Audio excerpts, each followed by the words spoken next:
This is a production of Cornell University. Good afternoon. I'm Stephanie Vaughn. I'm from the Department of English Program in Creative Writing. Here to welcome you to the third event in our fall reading series, which is brought to us by two anonymous donors, and in this, who are alumni. And in this week of desperate bank failings, we are especially grateful that we have generous alumni. Tuition wouldn't cover most of the things we like to do at the university, and it certainly wouldn't support all of our graduate students and our readings and our literary magazine. So we thank them especially this week. 2 weeks from today, Charles Simich will be in this room, same time. Today we are welcoming back one of our own, Patrick Sommerville, who has already, by the way, I have to remember to announce, given a podcast interview to John Lennon, who, by the way, just asked me to continue his introductory tradition of saying the word masturbation, but I declined.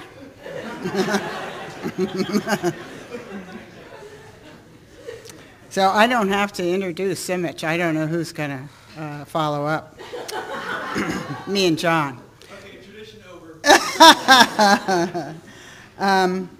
Anyway, John has been doing interviews of all the writers visiting campus and putting them on the English website, where you can easily find a link, and you can find the Patrick Sommerville link there right after the reading. I also want to mention that Patrick's book, Trouble, his collection of stories, will be for sale after the reading, and also after the reading there will be a book signing and reception up in the English Lounge in GS Goldwyn Smith 258.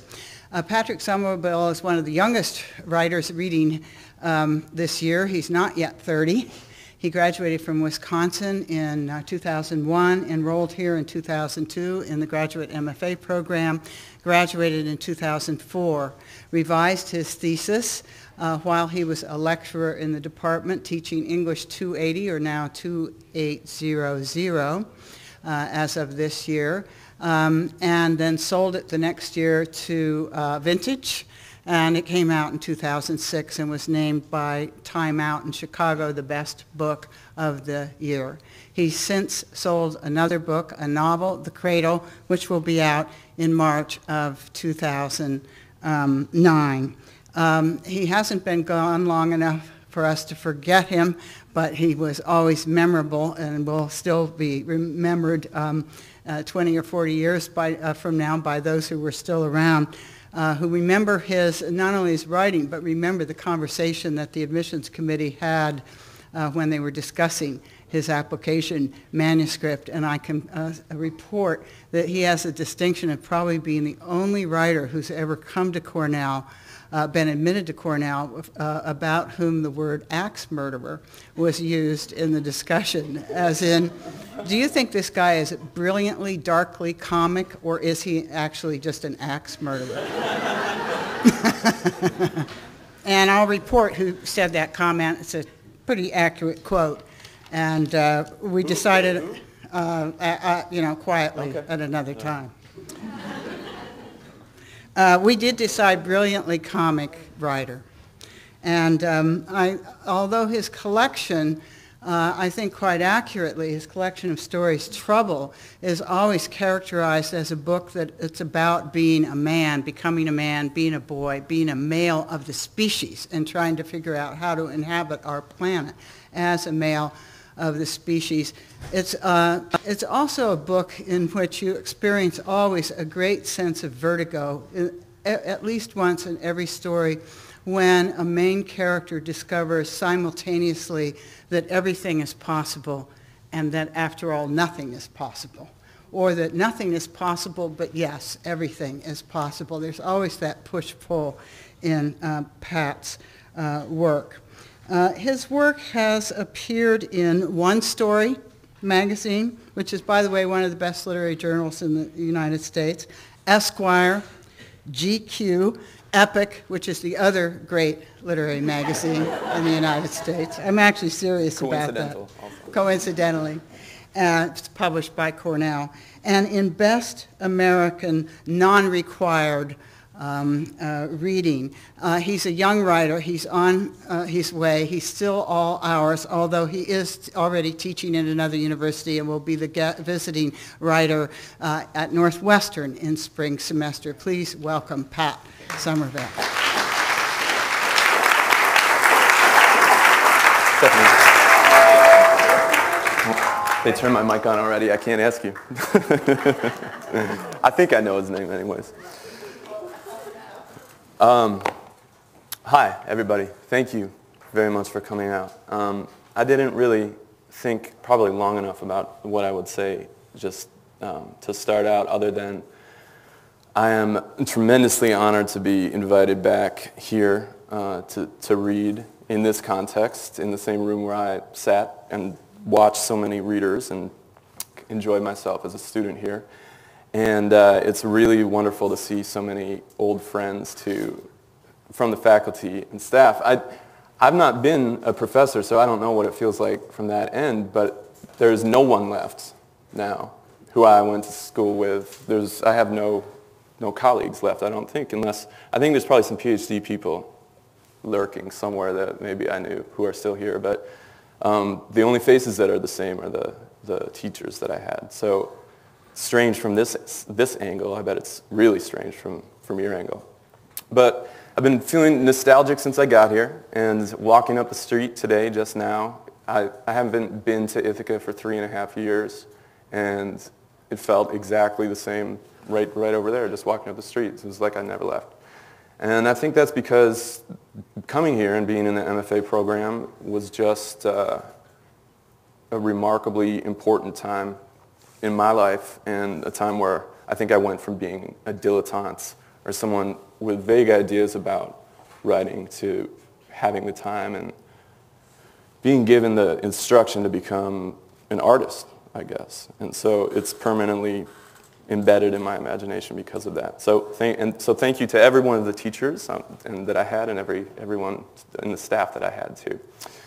So in terms of masturbation, John, one anecdote about that. I actually, in one of the stories in Trouble, there was a substantial sequence involving masturbation of one of the characters, and I recall Stephanie actually praising it as one of the best masturbation sequences she'd ever seen in a short story and workshop before. So thank you. But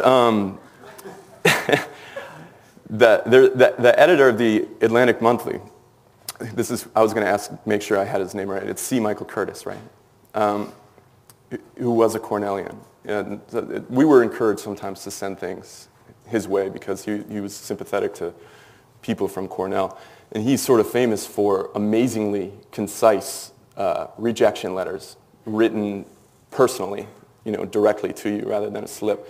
And I sent that story to him, and he said something like, I can't remember exactly, but he said, we like your prose and the way that you tell the story. Your concept of teenage sexuality, however, is lacking.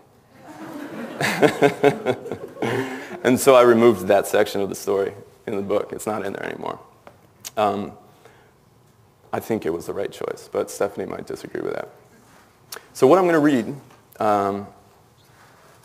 and this has been determined in terms of all the nostalgia, too, that I was talking about, is I'm going to read a really, really, really short little thing from the book. It's really a vignette. It's not even a short story. And it's called The Train. It's just 2 pages, and it's something that I wrote well before I arrived here. It's one of the first things I ever wrote, actually, and I was an undergraduate. I think I was 20. And I did revise it substantially here, while I was here, because it was so messed up and not good, but I still like the idea of it. And I think there's something simple to it that is important to me, and also, there's, just that it's that old, and I managed to convince the editor to let me put it into the book, too. I like that there was something about that, too. And finally, instead of reading a short story, I'm going to read the beginning chapter of The Cradle, the novel that's going to come out in a couple of months, because I feel like somehow the strange simplicity that's in this tiny little vignette is also in this novel. And I think it took many, many years of going around in a big circle of thinking about craft and writing and art and what you're supposed to be doing to kind of know it intuitively, forget, know it again, forget, get back to it. So I'll let you be the judge, I guess, if you see any similarities. But this first thing is called The Train. It was around midnight when they left the party and went to the granary. Seth didn't know if that's what it was, if someone who knew would call it a granary. It was built around train tracks, built so a train could pull in underneath it and grain could be dumped into a car. A shell hollow at the bottom. That's where they went in. They just followed the tracks. It was a frightening place, but Seth could see that his friends weren't frightened.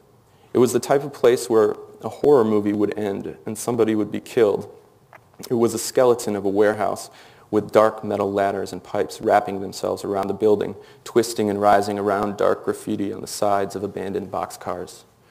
Adam and Elle tried to talk about the stars in the abstract. Patrick never said anything.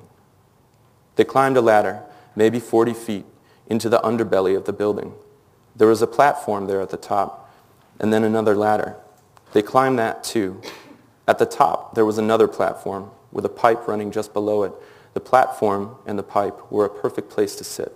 They could all rest their feet on the pipe. They talked about a movie they had watched. I thought it was funny, said Adam. I totally didn't get it, said Seth. He didn't. There's not much to get, said Adam. They all nodded. You know what's funny, asked Elle. I mean, if we're talking about funny. What? It's funny that we're in Minnesota. It was Halloween, and the air had begun to cool at night. They could all feel winter coming, but it hadn't yet taken hold, and they sat in the cold air, happy they could still sit outside at night without too many clothes. Minnesota, said Elle. It is a long way down, said Adam. He dangled his feet back and forth and looked down to the tracks. One of his sandals slid off his foot. Damn, he said, and they all watched it drop. I'll get it, said Seth. No, man, that's okay. No, I want to climb the ladder again, he said. He said, well, you can rotate around on the ladder, said Patrick adamantly. Go around to the other side, halfway down. No, I'll do that, said Seth. He began climbing down. See you guys later. They didn't say anything. As he climbed down, he could hear dry leaves skittering across the concrete floor. The air was clear. He could hear just about everything. It was incredible. He jumped off with 2 rungs to go, and his body fell silently through the darkness. He walked over to the sandal. Adam kicked off the other sandal, and it sailed down end over end. Seth tried to catch it. It hit his hand, but he dropped it. He picked up the sandal, and then the other sandal. He looked up at them, and they looked down. He couldn't believe how high up they were. He hadn't remembered climbing so much. Am I supposed to do something now that I'm down here? Yes, said someone. He couldn't tell who said it. I'll dance for you, he said. And then he did. He started tap dancing, even though he didn't know how to tap dance. How's this? He yelled up, swinging his arms, smiling. That's very nice, Adam said. He didn't have to yell. The sound was so good. All right, I'm coming back up, Seth said. He walked back to the ladder. He ascended to the platform hand over hand very carefully and set the sandals down next to Adam. Thanks, he said. A train was coming. Close your eyes and don't say anything, said Patrick. They were going to listen to the train as it passed. It rumbled under, and then it was there, crawling along beneath them, not moving fast. Seth closed his eyes. It was past in 5 minutes, and they all opened their eyes and talked about the sound of the train. They were getting cold. That's it for that. So that was revised a lot, but you can see it's sort of flawed too. I think of that as flawed. That was me trying to be Ernest Hemingway when I was 20, but then adding a little bit here and there. Stephanie's always like, make sure it's funny. That wasn't funny at all.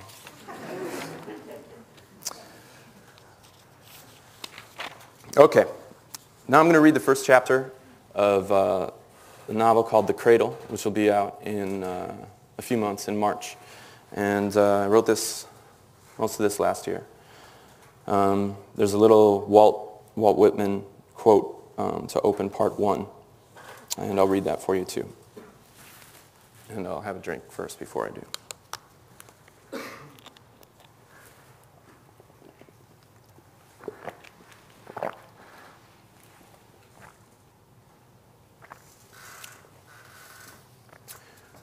Okay, here's the Whitman.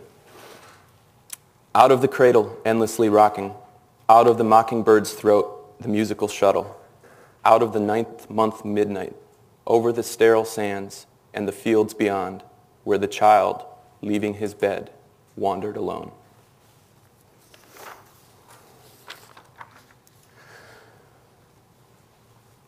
Chapter 1. Marissa could not be comforted and wouldn't have it any other way. The cradle for the coming baby had to be the cradle she'd been rocked in as a child.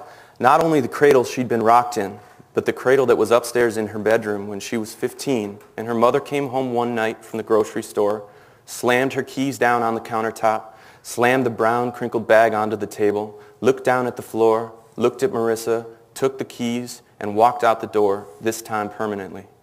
10 days later, there had been a robbery at the house.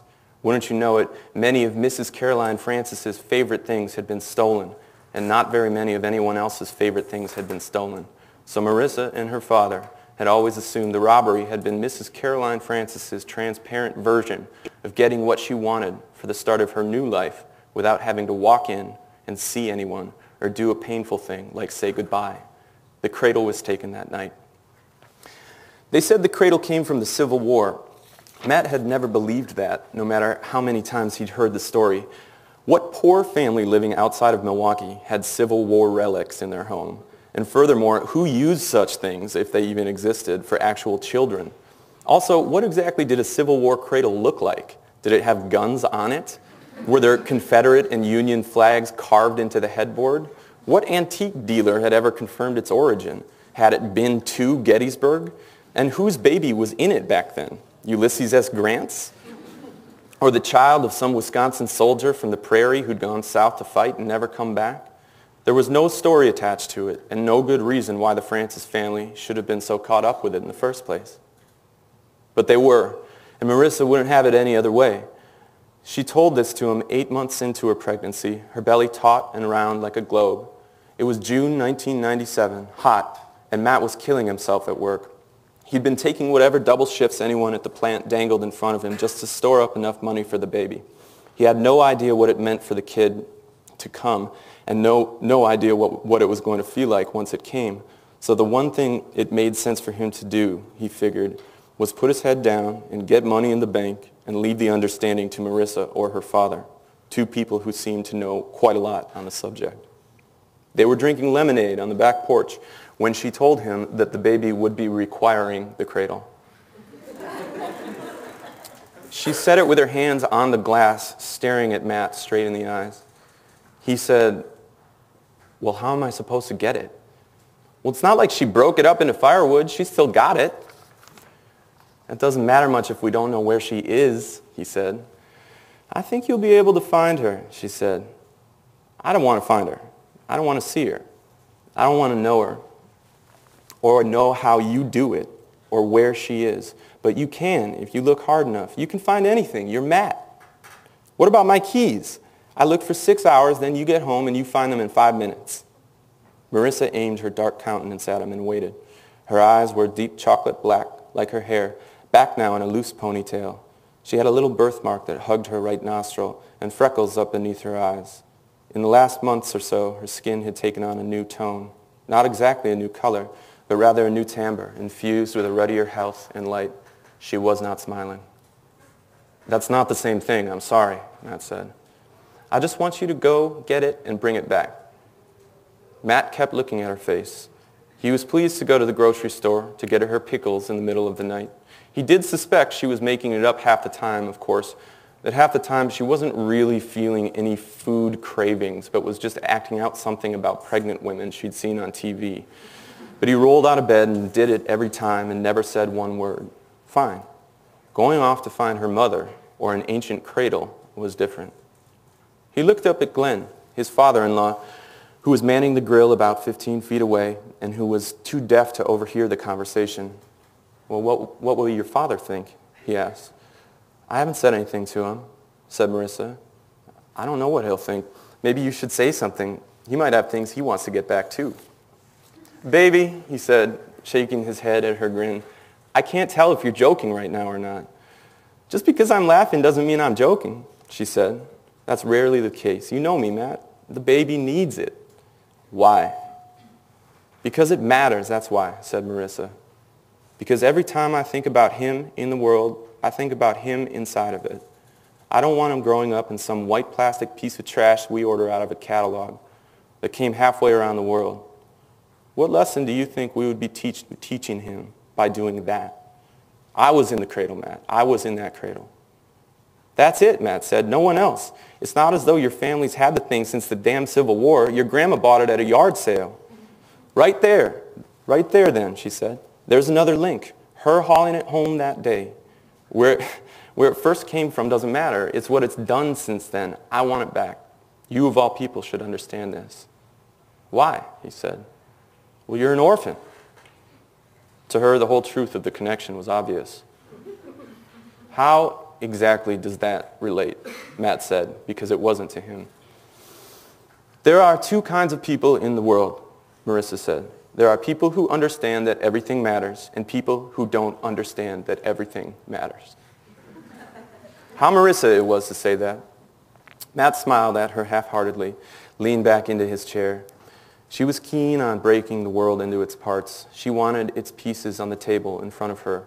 Matt didn't know where this habit came from, this analytic aspect of her world. It certainly wasn't her father's way. Her father was all gray and compromised. Maybe Caroline had had that to her. Or maybe it happened to you when you had a mother and then suddenly did not. Your mind, shifting miracle that it was, went all the way and compensated with certainty. You lose one of the two people whose duty it is to provide the truth, and you replace her with your own vision of the truth. It has to be strong. You look out at the world and say, yes, it must be this or that, on or off. Better that than nothingness and blur. Matters. What matters? And you think I'm one of the people who understands that everything matters. She nodded. When have I ever said that to you? He said. Well, I married you, didn't I? She said. If we get a new one, he said, then we can just start again and invest the damn thing with our own new memories. If that is what's so important. But why do that if there's something better out there already? She said. It's not as though the cradle's going to fill up with too many memories. I want it. Matt saw his father-in-law turn with the 4 hamburgers on a wooden tray and start walking toward them, looking down at the patties. 2 of them had cheese. I don't think you're going to get it back, Matt said. I'm sorry. It's gone, baby. No, you don't seem to be understanding, Marissa said, leaning forward as her father set the tray on the table. She had one hand down on her belly. She was wearing a black maternity top that he'd watched her buy last week. It cost $45, and Matt spent 15 minutes standing beside her in the store trying to talk her out of buying it. She looked beautiful now. Her black shining hair had grown out in the past year since she'd gotten pregnant. Even in the ponytail, the bangs were evident. There were the bangs that were in style with even younger girls, those Matt had seen at the UWM campus, those that Marissa probably saw when she was at work. Something about all those young girls on their way to a different life made her take their haircuts. When he met her, it was cut short. She had been playing croquet in the middle of the park for some crazy reason, and he'd been sitting on a bench smoking. Already the sliced tomatoes, onions, ketchup, and mustard were out on a paper plate. The buns were still in the plastic bag. Understanding what? Glenn asked softly. He looked at his daughter, then at Matt. A man goes off to cook hamburgers and suddenly there are secrets? Marissa kept looking at Matt, and he understood her look to mean it was up to him to choose whether or not to tell Glenn about the request. But this was silly to Matt. Either telling him or not would mean he agreed to the conceit of what his wife suddenly wanted him to do, out of the blue, as though it were a legitimate request to make, as though she were after pickles. He didn't say anything. He took one of the patties without cheese and made a burger for Marissa with many onions, then squirted ketchup and mustard onto it, all under her watchful eye. After he passed it to her, he took two for himself, one with cheese, one without. As he was making his own, Glenn said, "Tornado touchdown near La Crosse last night." "Oh, great, Daddy," said Marissa. "If we lived like 300 miles from here, we might have been sucked away into Oz." "I'm relating a piece of news about the weather, darling." She smiled mischievously, bit into her hamburger. This had been happening. Since she was pregnant, she thought she was allowed to do anything and say anything to anybody. It gave Matt a sense of what she must have been like at 15, how difficult for Glenn to handle on his own. As she was chewing, she again turned her gaze to Matt.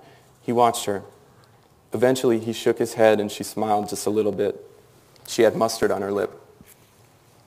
"Sorry, Daddy," she said, turning to him. "I'm cranky." "Well," said Glenn, raising his eyebrows, holding his burger in front of his mouth, looking at the fence at the edge of the yard. "That is not exactly new." He smiled, then looked at her, then looked at Matt, making sure that his idea of a very funny joke did not cause anybody pain.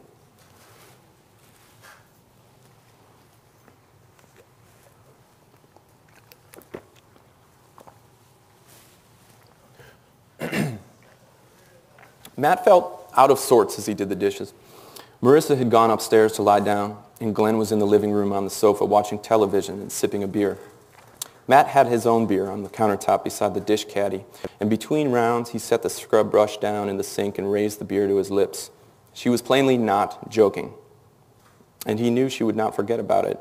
Other people he knew would forget about it. Other people he knew, in fact all the people he knew, got ideas in their heads from time to time about doing something that mattered. A chance came to do something that fit well into the story of your life, and you either had the choice to take it or not take it. He even had that feeling once in a while, but he let it go too. The difference was that 99.9999% of other people let that feeling go after about 15 minutes. His wife would not. The best example of it happening to him was a moment when he'd suddenly decided it was important for him to find his parents. He was 22, and he had been grinding away at work at Delco for 3 solid years already. He'd never thought much about finding them before. Sometime around age 7 or 8, he just told himself he had no natural parents. And until that moment, playing pool with Eric Granderson and the Riley brothers, he had continued to believe it, as though it were a truth akin to gravity. They just didn't exist. He was delivered by a stork. But that night, as he leaned down with the cue resting on his fingers, sizing up a split at the other end of the table, the whole invisible big idea blocking his way vanished. And before he even took the shot, he missed. He realized he had to find them. There were too many questions. There was too much history and too much pain caused by their whispering departure to let them escape so easily.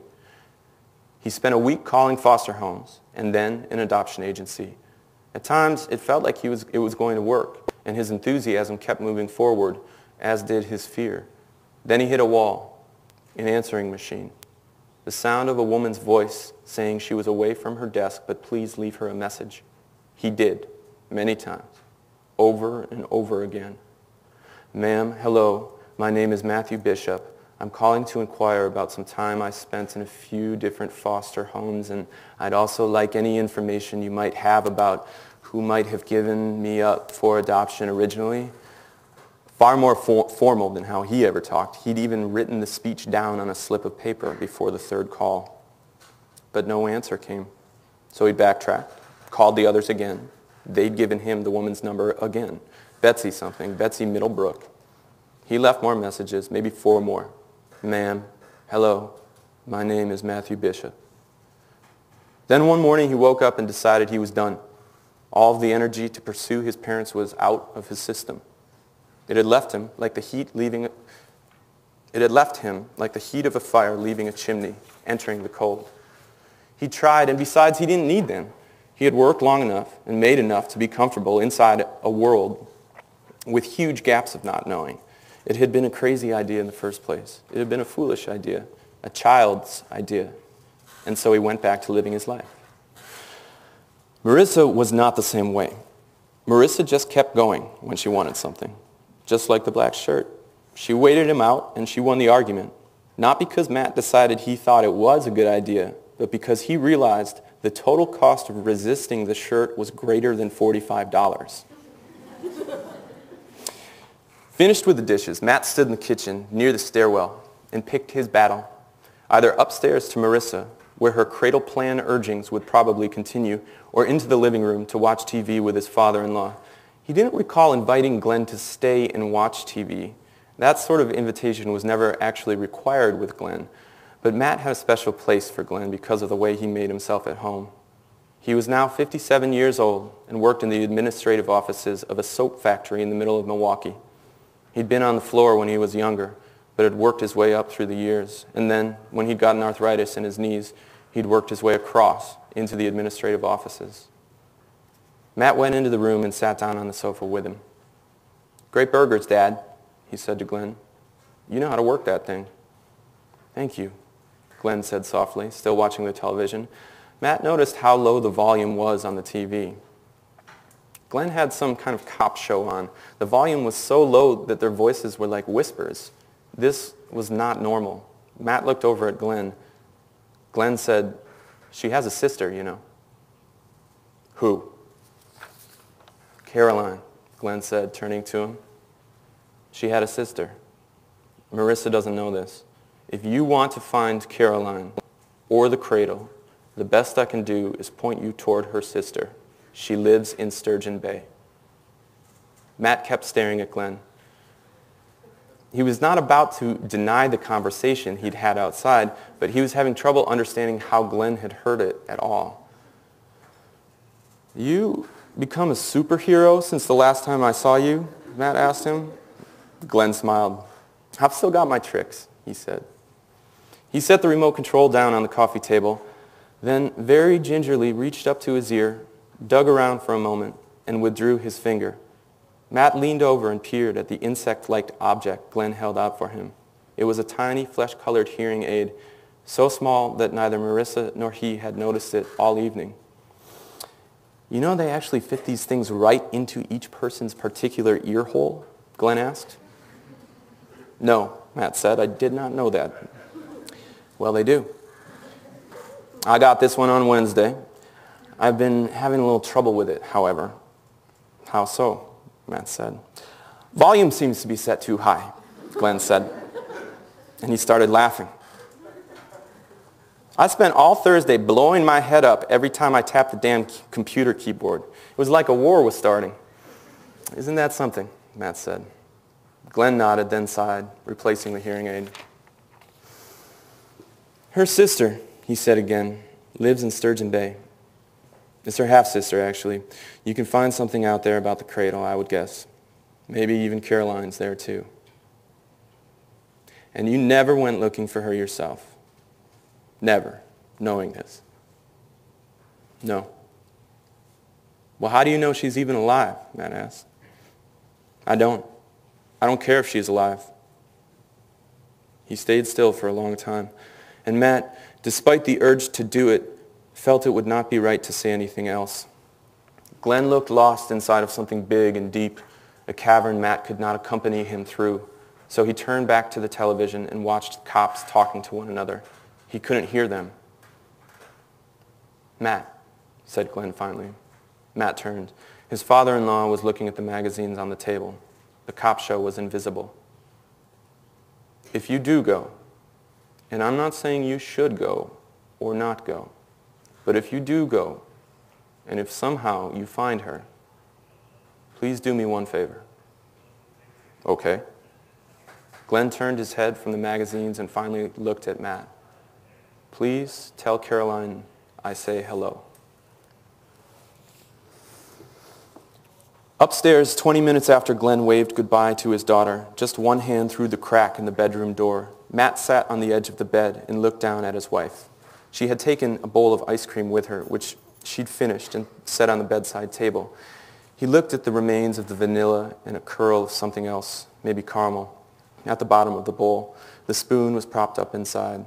Marissa was watching television, one of the evening talk shows, and Matt watched it with her quietly for a few minutes. When a commercial came on, he said, "Are you serious?" "I am serious," she said, not moving her neck, but flicking her eyes to him and watching him carefully. There was still some ice cream around her mouth. She'd changed into her pajamas, but was outside the covers. He looked down at her feet, and while he looked at them, she wiggled her toes. "Because I will find it for you," he said, "if you are. So help me. Do not start me on things unless you want them to be finished." He turned back to her and smiled. He liked to think of himself this way, as an unstoppable force. Of course, there was the matter of the answering machine. "I would like that very much," she said. "This is my last try to talk you out of it," he said. "Okay," she said, "go ahead."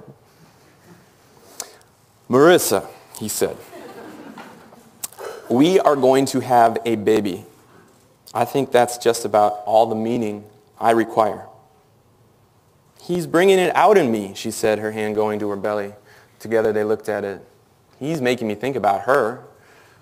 "Well, that makes sense," Matt said. "Yeah, it does." "If I get it," he said, "and bring it back here, what is that going to show you? It's an object. We're here. We have our home. We have everything we could need. It's going to be fine when he comes. Is that it? Are you worried?" "Do you know what you want to name him yet?" she asked, not bothering to answer or disguise that she wasn't going to answer. "What about Ty?" "That was my dog's name when I was little," she said. "Oh. Besides," she said, "that's a redneck's name. Not even from here. Isn't that from the South?" "Hey, Tyrone," she said, the last words in her approximation of a Southern accent. Matt smiled and leaned toward her and let his mouth hover near hers. "That," he said in his own drawl, "was the worst Southern accent I've ever heard." He knew his was better, even though it wasn't very good. I know that too. But the difference in quality was enough to make both of them laugh. "So," she said, after he kissed her and sat back up, "you'll try? You have given me no other option." "Well, you could just say no," she said. "I know I could," he said, "as you are crazy. Any jury of rational minds would side with me." "Well, good thing this trial isn't going to court then." "Good thing," he said. He left her with the television on and went downstairs to finish cleaning up.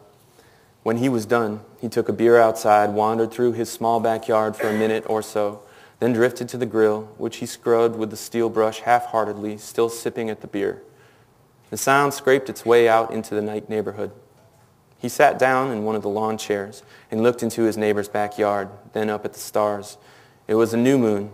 The sky was crisp and black, and the stars were fairly strong, at least in the west.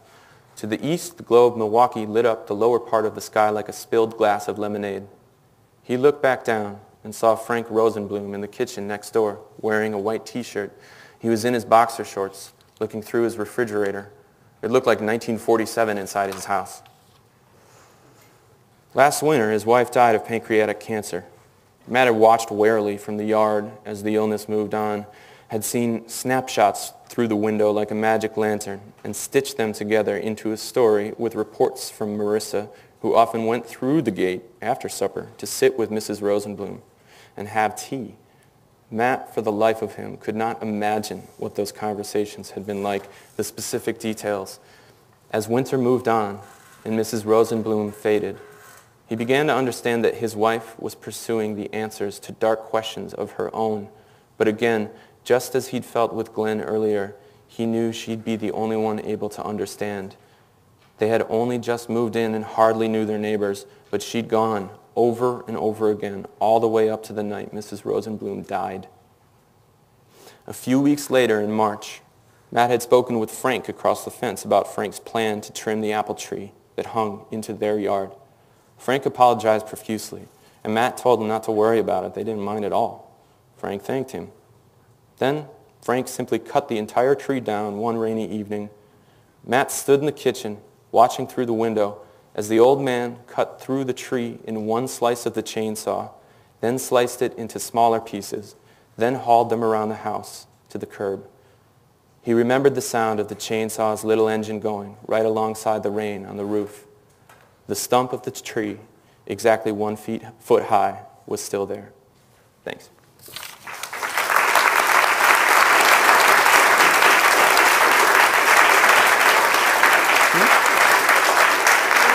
Couple questions. Oh, yeah. If anyone has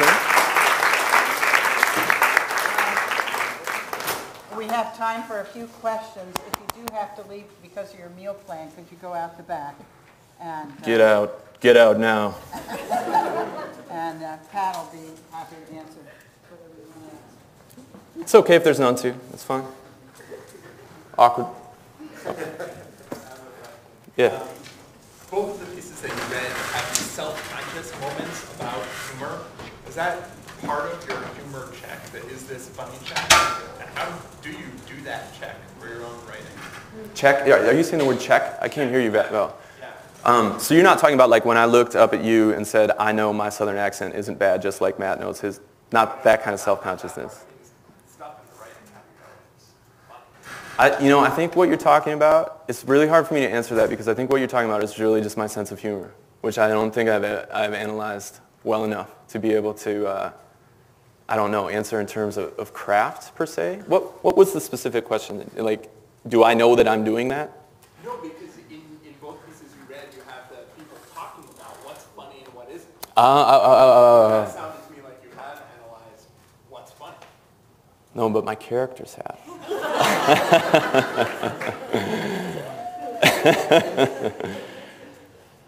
I think that without probably saying too much about the answer to that question, I think that is just evidence of an ongoing dialogue with myself and checking, was that worth it? Is that worth it?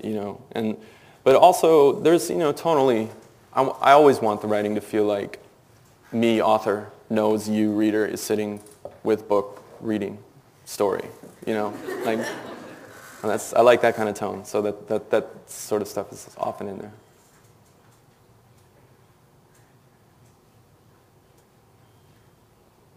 What's the best comment you ever got in workshop?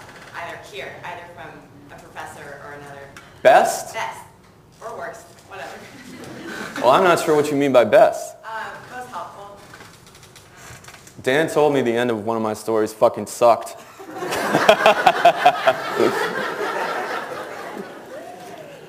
Excuse me. Pardon me. I don't even know. You didn't say that. That's not verbatim quote, actually. I don't think so. No, it is verbatim, actually. It is. I would say, man, there's so many. And you become numb to it by the end also. But I think, I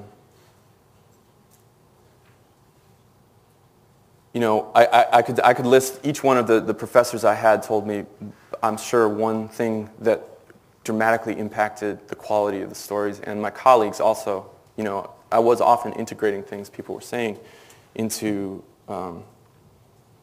the stories themselves. But I think I'll give you a more general answer instead, just because it feels like there's just too many specific examples. That I think it was really the task was to be humble enough to admit when somebody was right, even though you felt defensive, to know when someone said something, that's right, even though I hate you for just saying that right now. You are right, because I know it in my heart that that's wrong. But also to be stubborn enough to know when someone was wrong about a comment. 5 years later, I can remember something someone said about a story that I was like, hell no. And now I'm like, yeah, that was right. I should have listened. It was better that way.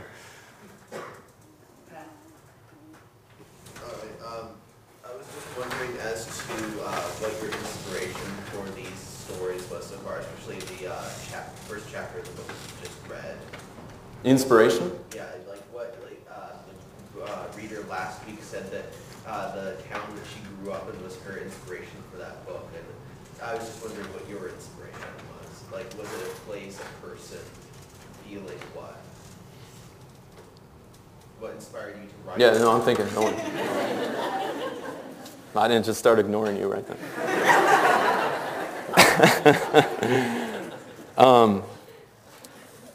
I've just not been asked that question, nor have I thought about it.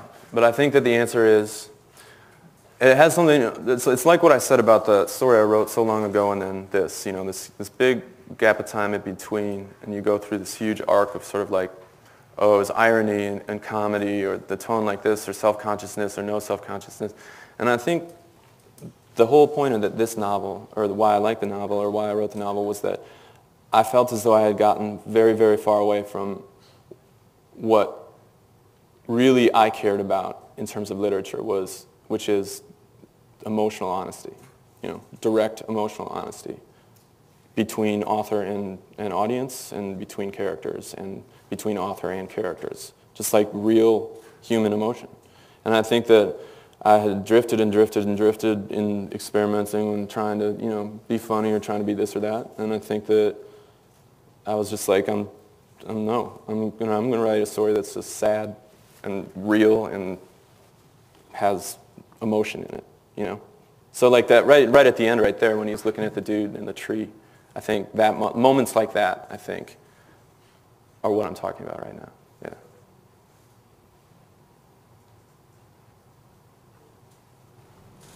Which authors have you been most influenced by? Well, I was talking to John about this before. I'd say Charles Portis for humor issues. I'm like, he's a god to me. But John Cheever too for his short stories.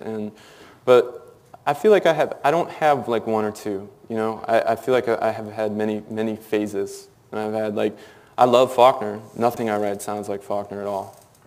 Nothing stylistically. And I love William Styron. Nothing I write sounds like him. And I love Walker Percy, and nothing I write sounds like him. Virginia Woolf has had a big impact on me too, because here, Molly's not here, I don't think, but Molly Height, first semester here as a graduate student, I took her class on Virginia Woolf, and we read every single Virginia Woolf book, which was one of the most valuable things that has ever happened to me in terms of me as a writer and me learning how to write. So, things I write don't sound like Virginia Woolf either, but I think I didn't care about representing consciousness until I read all of those books. So, it's really a big mishmash. I could list you 20 like that, but those are the big ones. Did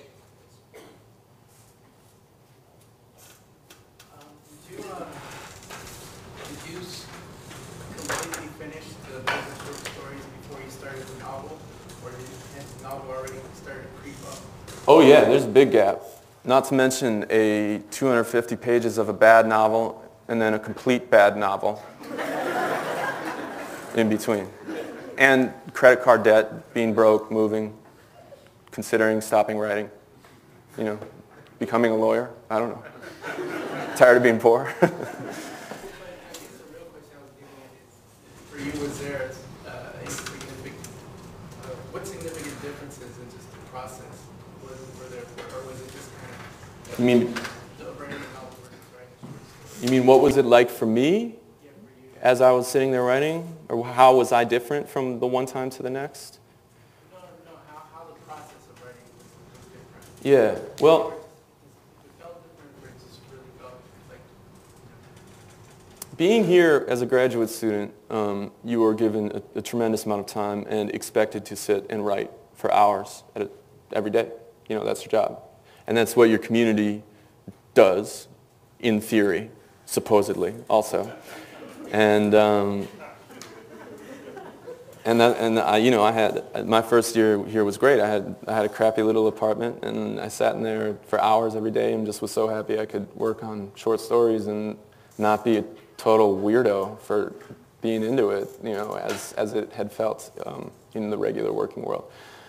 And so, I was reading a lot. I was trying different styles. I was trying to figure out how to write a short story, and you know, that's how I remember this book. Kind of just these like intense coffee, cigarette, hours and hours sitting at my desk in my apartment.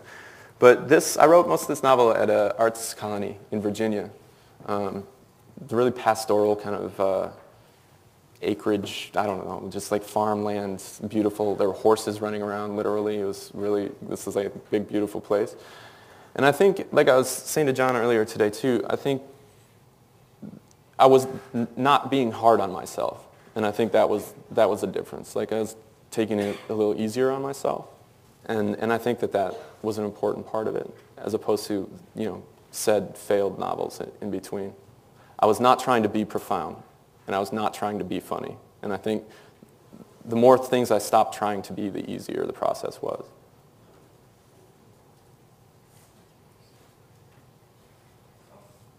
Way in the back, yeah. All right, this question first. If you really had been an axe murderer, where would you do your chopping? I didn't hear the second half. Where would you do your chopping if you were really an axe murderer? What would I chop? Where? Well, it depends if they had let me into Cornell or not. I mean, I suppose... I'm not going to answer that question. Come on. There's no way. There's no way. I would chop down the worst ideas in the world. I would go after evil in the abstract.